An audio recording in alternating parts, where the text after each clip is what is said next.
You're listening to the First Fight podcast, home of the people and stories behind the fight. I'm Jennifer Anderson, the host and creator. My goal is to give you a peek into the remarkable world of fighting and create a platform for fighters to tell their stories. In each episode of this series, a different fighter shares a transformative story of their first time.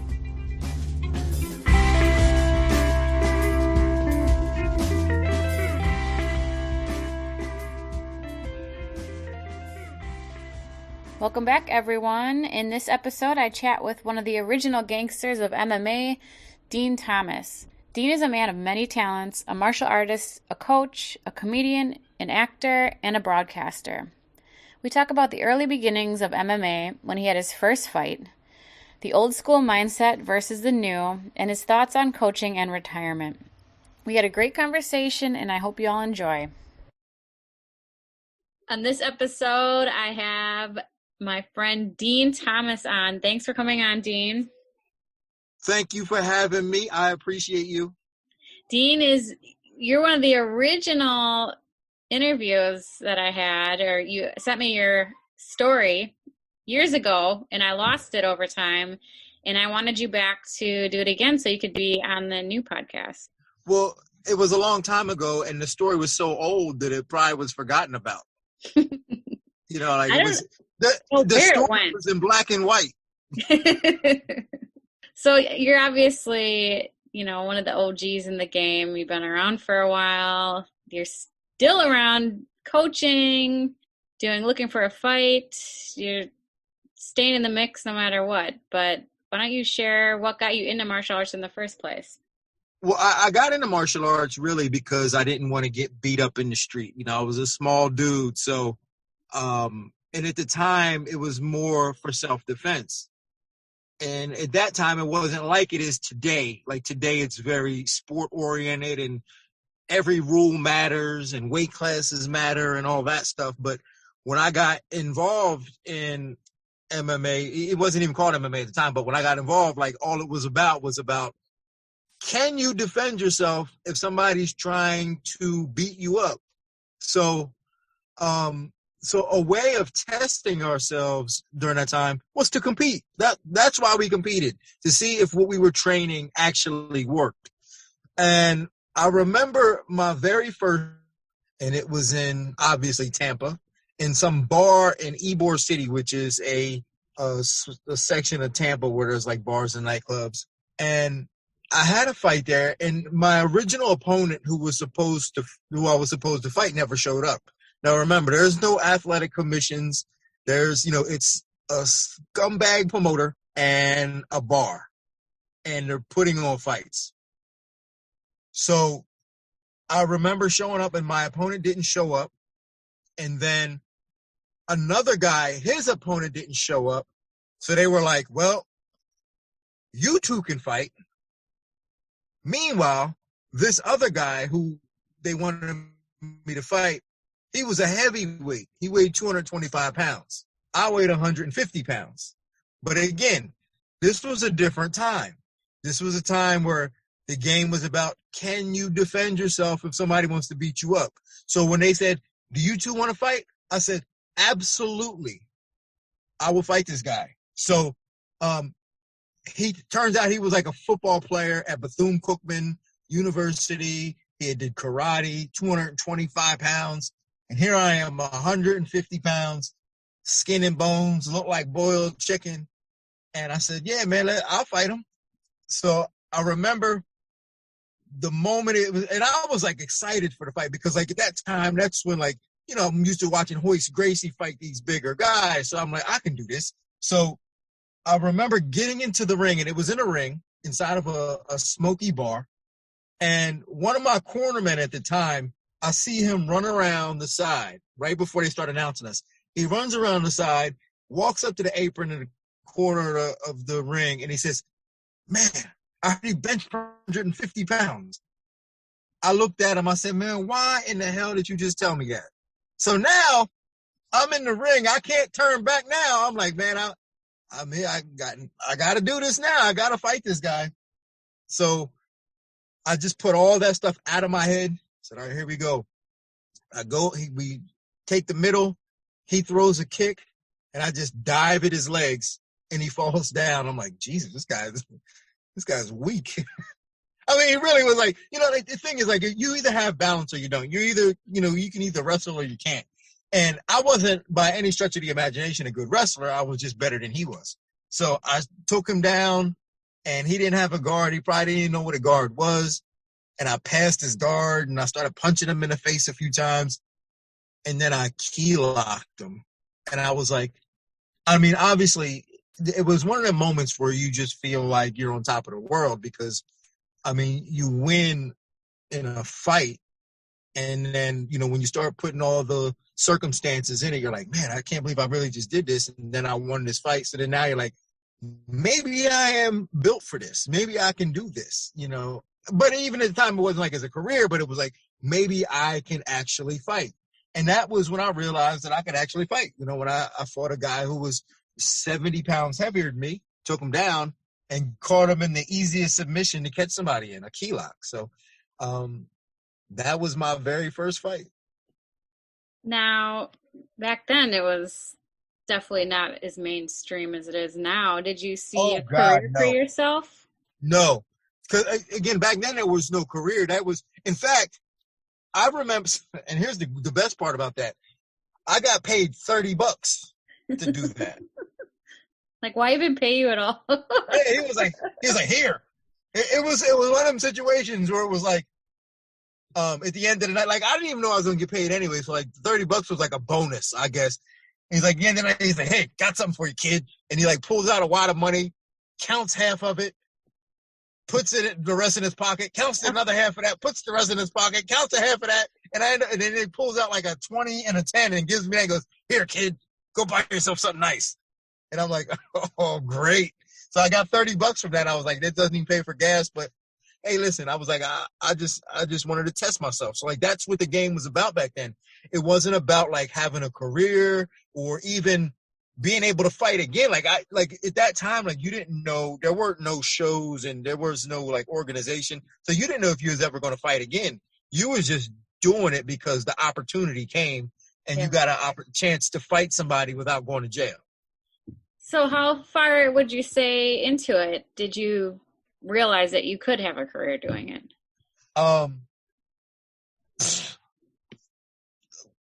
The Ultimate Fighter. So yeah, I mean, it was pretty deep in because at that time, like I said, like it was like shows would pop up and it wasn't for a career because no one made enough money to really have a career. You made enough money to go drinking for a couple of weekends. And I had fought in like Japan. It was probably even when I fought in the UFC, I didn't think of it as a career. I was just thinking, man, I can't believe I'm about to fight on TV. And that's, Well, there was no set track really. That like now, I feel like there's a track to where you want to be, and there really wasn't that before. No, like back then there was no track. It was just show up and fight. It was very similar to like what grappling tournaments are. Like no one thinks of themselves today as like a professional grappler. Like some people might, but like you can go to a grappling tournament every weekend and do that. But that's kind of what fighting was like back then. Like when a fight showed up, you got on the card, you fought, you might have made some money, and then you go to your job, and that's it. Everybody worked. I worked as a bouncer at the House of Blues, and that was what I did. And I was trying to go back to school because I thought I was going to be a school teacher. So like I was doing that. In fact, like that's how I got into like acting and all that stuff. I was going to school as I was fighting. I remember fighting Matt Serra thinking, man, I got to get back. I got to go to class on Monday. So like that, it was never really like, oh, this is going to be my career.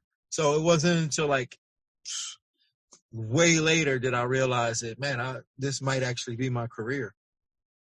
So I guess kind of on that same topic, you've spoken about planning for after fighting. Did you picture yourself where you are right now from fighting? No, not in a million years. Like, because the opportunities that I have now, they didn't exist. No one did it. So, you know, I think the general route for after fighting for fighters was, I'm going to open a school and teach. And that was what everybody tried to do. And that was even what I did, even when I first retired, is that I had like 3 schools. And then I started coaching professionals and only coaching professionals. Now I'm doing a lot of broadcast work, and never thought that I would be doing and getting paid for being a clown. And that's kind of really what I do now, is I just kind of get paid to be a clown, which is good. And I think the reason why they do that is because when you think of fighters, like when the general public thinks of fighters, they think of these really tough guys that that can't speak and are idiots. But then they have me, and I'm a clown, and it's very disarming. They pay me to disarm the public of their perception of the unruly knucklehead fighter. Yeah. I mean, that brings me to my next question. You're funny and you've done a lot of improv and comedy. Have you always been a funny guy? Is this something that kind of fell into because it was a good fit for you? Well, I never really thought I was like a funny guy. I was always creepy, and I was very shy. So I think that everything I had was so bottled up inside me. I was very shy growing up. Extremely, like, small and shy, and I never talked to people, and it was awful. And then when I started acting and doing improv, it sort of got me out of that. And then when I started fighting, I was kind of like, man, you mean to tell me I've been afraid of all these stupid for this long? I kicked the hell out of them. Excuse my French, but I was like, man. So then I wasn't shy no more. I'm still an introvert, but I'm not shy no more. But I think that just the comedy just comes from, I don't know, just being creative and not being afraid. I'm not afraid to fail. That's one thing I'm not afraid to do. I'm not afraid to look stupid. And And that fighting comes is definitely an exercise in that, and improv and stand up, I'm sure. Yeah, I'm not afraid to look stupid. And that comes with practice and skill and looking stupid a lot. And I've looked stupid a lot.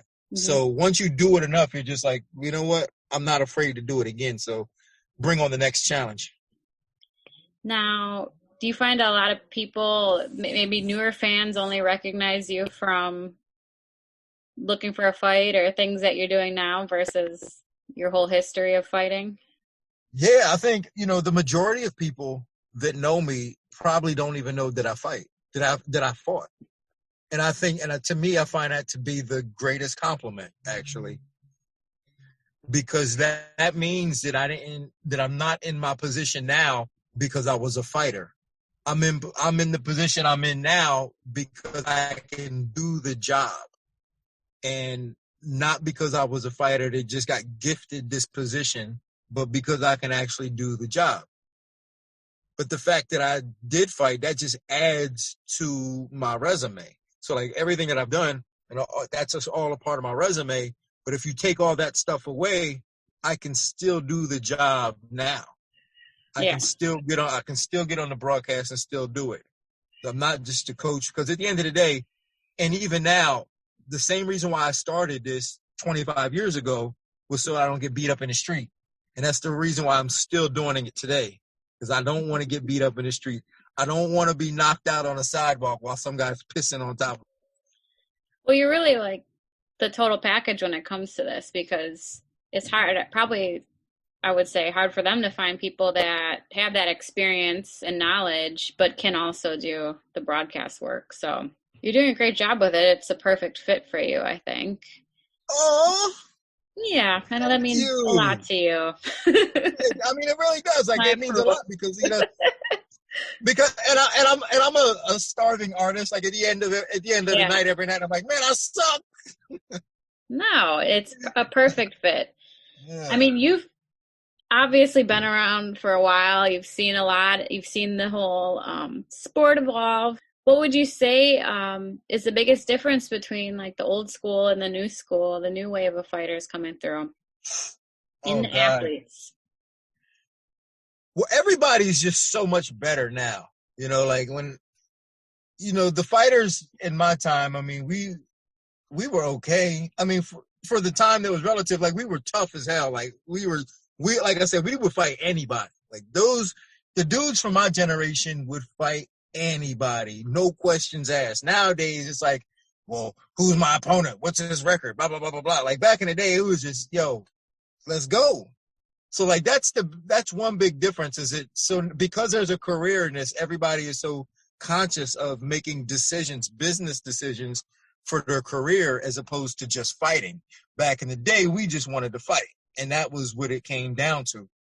But I think there's still something to that. Like you should still want to fight as opposed to just do it for your career, or else what the hell are you doing this for? Also, too, is that man, everybody now is just really good everywhere. Like if you was like back in my day, like if you was a blue belt, you were pretty good. Like nowadays, like a blue belt, it's like what? No, man, like that doesn't mean nothing now. Like back then, like you had a blue belt, you was the baddest dude you know. Now it's like it doesn't mean much. So, like just everybody is really good now. Like everybody's really good at wrestling. Everybody can punch and kick, and like everybody's just really good now at all levels, amateur levels. I'm like, geez, these guys are good. Do you feel like there's kind of a trade-off though? Because the people like from your generation were a little more rough around the edges and maybe we're fighting more just out of heart versus these young kids who have kind of now are starting to become groomed to do this from a young age, MMA as a whole. They're a little more polished. You think maybe it's seen more as like a sport and competition than a fight? Oh yeah, it's much more of a sport and competition. But I also think too is it the mentality of treating it as a sport makes them worse in a way, because they're just not prepared. And that again, everything is, to complain about little things and cry about little things. When Jillian Robertson fought Priscilla Cachoeira, she got poked in the eye. Mm-hmm. And my mentality was, hey, that's going to happen. Deal with it and choke her out. You know what I'm saying? And I took heat from that. And everybody was like, oh, I'm not saying that it was okay for her to poke her in the eye. I'm not saying that, it was good. It's still a foul. But at the end of the day, it's your responsibility to protect your own eyes. And that was the mentality that we had, coming up in this game. It's your responsibility to protect yourself at all times. If somebody do that to you on the street, what you going to do? You going to cry and say, that's right. So like you have to be prepared for somebody to do anything to you. Like you should be prepared for that and have an answer for that. So, but nowadays everybody, they're crying and complaining and this guy weighed 3 pounds more than me and so on and so forth. It's like, man, we never heard that. Back in the day, we was fighting anybody. Yeah. Well, especially during a fight too, you should be in that mindset of like survive, win at all costs, not absolutely they're breaking the rules. Yeah, like I'm not an advocate of cheating, but I'm saying if somebody's going to cheat, you got to have an answer for that. You're in the middle of the fight. What are you going to stop and complain? Mm-hmm. No, you got to have an answer for that. Mm-hmm. Now, what would you say is your biggest challenge as a coach? I think the biggest challenge as a coach is, especially for me, because I'm a very cerebral, artistic type individual. So like that is expressed through my coaching style. So I think really with me, it's like the buy-in. And that sounds weird. It sounds like, I'm like a evil scientist and want people to believe the bullshit that I'm saying. But that's not what I'm saying. What I'm saying is that a lot of the philosophies I have are different from what other people have. So getting people to accept what I'm saying, it can be tough. But I don't try to force it on nobody. I go, hey, listen, You either believe what I'm saying or believe what you want to believe. But this is what I'm saying. And if you don't believe it, that's fine. If you can believe what you want to believe and you can do it your way, then probably we're not a good fit. So like the people I work with, we have to be a good fit because, and I'm willing to communicate. I'm very, very open-minded, but there's a lot of things that people do that I may not agree with that I can't do certain things certain ways. I mean, it's kind of a skill in a fighter too, is being able to follow direction and trust. And Right.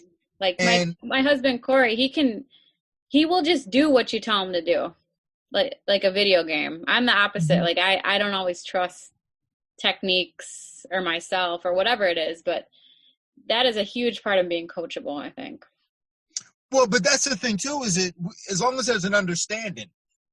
And I can work with either style as long as we understand. Like if somebody wants to do exactly the way they want the way I say it, they need to do it exactly the way I say it.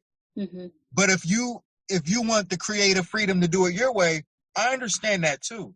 Mm-hmm. And I can coach a person like that too. But then you also have to be responsible for when it doesn't work. Mm-hmm. So you can't, so like if you want to do it your way, you can't blame me if your way didn't work. Mm-hmm. So like that's the only thing I have. And a lot of people, a lot of fighters especially, don't like to hold themselves accountable, which is why you see a lot of fighters gym hop because Yeah. they're like, oh, this guy, he didn't, he did this to me. He didn't teach me this, da, da, da, da. I got to go somewhere else and get it. And there's, I mean, again, I'm not saying that you should stay with somebody just for the sake of being loyal, but at the same time, every situation is a little different. And gym hopping is probably not the answer either. No. I mean, I think you can get far on talent alone, but there's I think, a point in everyone's career, even when they're really established, where they have to have that moment where they need people around them that will tell them what's up. And they Oh get yeah, for that, sure. and then they go to a different gym, and those people aren't going to tell them because you're already established. They want to keep you there, and Yeah. it's hard to really go beyond that, to be a champion if you can't handle that criticism and you have a bunch of yes men around. Well, and this is also an information based game. If I gave you the information on how to guillotine somebody with 90% reliability, you're going to get a lot farther than not having that information. I don't care how strong you are, how fast you are, but having that information will get you far. And so having more information will get you farther. But the only way to get information is to get it from other people. And the only way to get it from other people is you have to be open-minded and seek other people and get information from other people. And that's why I don't necessarily even, the fighters I train, I allow them to get information from whoever they want because I understand that they may need it. For instance, like your husband. Your husband. I know he's had a really last good couple years. Mm-hmm. And I don't know what it was. It may have been he acquired some information that really just resonated with him, that allowed him to just really come into himself. But I think that was just a matter of gaining the information that he needed in order to get what he wanted. Mm-hmm. And that'll get you far. But if he was like trying to be loyal to some guy and they were like, no, why are you learning from this person? Man, you might need that information. Mm-hmm. But that's not gym hopping and holding people accountable for your mistakes. That's just acquiring information. What he has here is coaches that aren't too proud for him to go get that information to other to work with other people that may be more specialized in something. He still keeps his same core coaches, but he's changed it up with his training, and he's also not been afraid to say changes that he feels he needs to make. And I mean, sometimes you gotta speak up and say what you want. You can't Yeah, just go with the flow if you don't feel like something's working for you, and then leave your coaches because you never told them, which right, I've seen right, people right. do before too. Communication Yeah, is key. yeah. Like any And relationship. yeah, and I know. I mean, does he still work with Mark Henry? Hmm. And Mark Henry is a brilliant man. He's a fascinating man. He's a Yeah. great coach. He's very specific and detailed. I think he's a really good asset to have. Hmm. So that probably helps him so much to have that type of specialized training with a guy like Mark Henry. Now, if he can get that in all areas of his training, Hmm. man, he's gonna be great. He's gonna Hmm. be great. But and this is something that Rashad Evans once articulated to me, and he probably did it the better than anybody. Is that as a fighter, you only get one career. Your coaches have many different fighters, and as a fighter, you get one career, and you need to make the most of it. So, by trying to be loyal and like loyal in the sense of like not getting information, you're doing yourself a disservice. That's why I would never do that to a fighter's career. I would never be like, don't learn from this person because that is the worst. You're Oh, like you see that a stealing lot from a fighter. too in martial arts. Yeah, you see it a lot. Oh, you're training with these people. You're training with Hmm. those people. Like, are you kidding me? If you can get something from them and win a fight from it, you gotta go get it because you're only going to get one chance of this. Hmm. Yeah, we're lucky that none of Corey's coaches are like that. He's been blessed in that sense. But we know people like that, and people that struggle with being loyal versus doing what's best for them. And there comes a point in your career where, your careers could potentially be ruined because of it. If you can't go, not one person can do it all, not one No, coach, I don't think, can specialize in everything. So you have to go out and get it elsewhere. there's too much information out there Yeah. for one person to know it all. Yeah. And who wants to be responsible for all of that? Like, it's a lot. It's an arms race. Yeah, no one wants it. I don't want to do it. No one wants to do it. Now, do you say you have any moments that come to mind that you've had with fighters as a coach that stand out to you as being really special, really high moment, or even a low moment? Oh well, I've I know low there's moments. many. Yeah, I mean, the saying "the highest of highs and the lowest of lows" is true, and it doesn't. And it's almost worse as a coach than as a fighter. As a fighter, you can almost kind of accept it. But like later in your career as a fighter, you're just kind of like, I lost again, and it's like not that big of a deal. That's when you know it's time to retire. But as a coach, sometimes you always think your fighter deserves to win, as if the other guy doesn't or other girl doesn't. So, every time you go out to a fight, you're like, you know how hard they worked. If they worked really hard, you think they deserve to win, and then they don't win. I mean, it's really heartbreaking. And I've had that happen a lot of times where you're just heartbreaking and bummed because your fighter didn't do well. And you wanted them to, and you thought they were going to, they thought they were going to, they felt good about it, and it didn't work out. And you're just like, damn. But on the flip side, sometimes that hard work pays off. And it might not happen, the night you want it to, but if you stick with it long enough, eventually you get those high moments. And I think that one of the highest moments for me was when Tyron Woodley, when he won the belt, that was a pretty high moment for us. And and, I mean his run the last couple of years was terrible, but we had that high moment. So to me, it made up for it.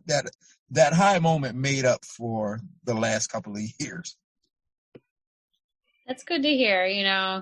I talked with Mark Henry a while back about that, and he said the opposite. But he was just coming off a bad loss with Frankie, and he was saying how like those low moments hurt so much more that it's like sometimes he feels like it's not worth it. Like it takes away from the high moments. But I it mean, all it depends on can, what side of the coin you're on. yeah, it can, but I think in Frankie's case, you got to realize one thing you also have to realize too is that you get about 5 years of when you're doing your best work. Like there's some time leading up to that 5, then you hit that 5, and then after that 5, it's over. But no one tells you where that 5 is. So, but within that 5, you know when that 5 is up before it's over. So you're like, it's up. Frankie's five is up. His 5 years is up. So what's happening now to him, he's got to just accept it and not take it too literal, because Frankie had some moments. Frankie had some great moments, and he had a great 5, probably even longer than 5. But now, longer than your average Joe, Yeah, but now it's up. It's up, and he's got to just accept that. How did you know it was time for you to retire? I feel like it was easier for you to come to that conclusion than some people. Oh, for sure. Well, because, and I said this before, and I've always said this, there's a different type of fighters. There's like fighters, and then there's competitors, and there's athletes, and there are artists. I don't know why that slipped my mind for my brain is going crazy. And there are artists. And when you're a fighter's fighter, Dustin Poirier, Justin Gaethje, it's hard for those guys to retire, because they wake up in the morning going, man, I want to punch somebody in the face today. Like if you look at them wrong in the street, they're probably going to swing on you. They're a fighter's fighter. It's hard for those guys to retire. For me, I always saw myself as an artist. So when it was time to retire, I didn't retire as an artist. I retired as a fighter. I took my art and expressed myself in a different way, in which you guys are seeing now.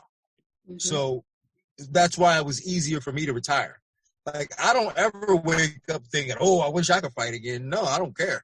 I'm expressing myself. I'm still satisfying my desire to express my art. And before, I used to do it inside of a cage. Now I do it on a stage. So that's why it wasn't difficult to retire.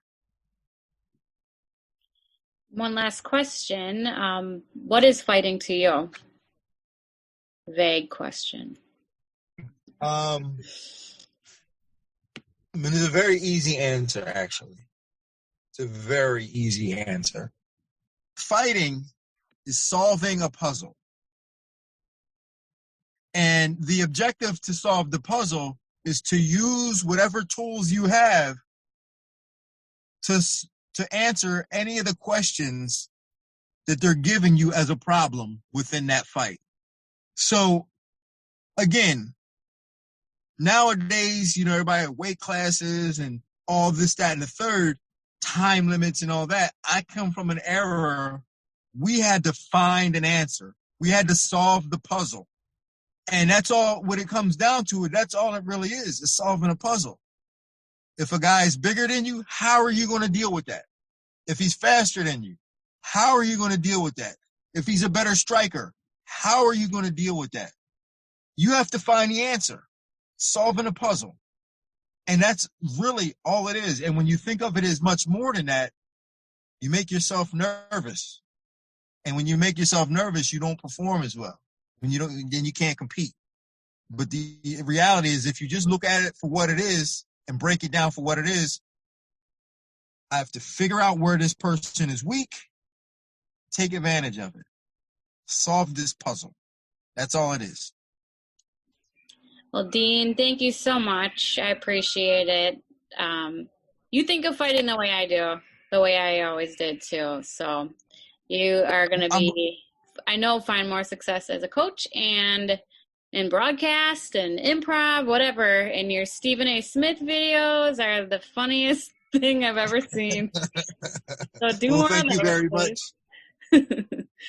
But I appreciate you coming on and taking the time. I appreciate you. Anything you ever need, I always got your back. And best of luck to you and Corey. Thank you. I wish happiness for you guys, and I'm glad to see you doing so well. Thanks again to Dean for taking the time to come on my show and share his stories. It's always great hearing the perspective of someone who has seen it all and been there from pretty much the beginning of the sport. So I really appreciate you, Dean, and I wish you the best of luck in all your endeavors. Everyone else, thanks again for listening. We'll be back next week with a new show.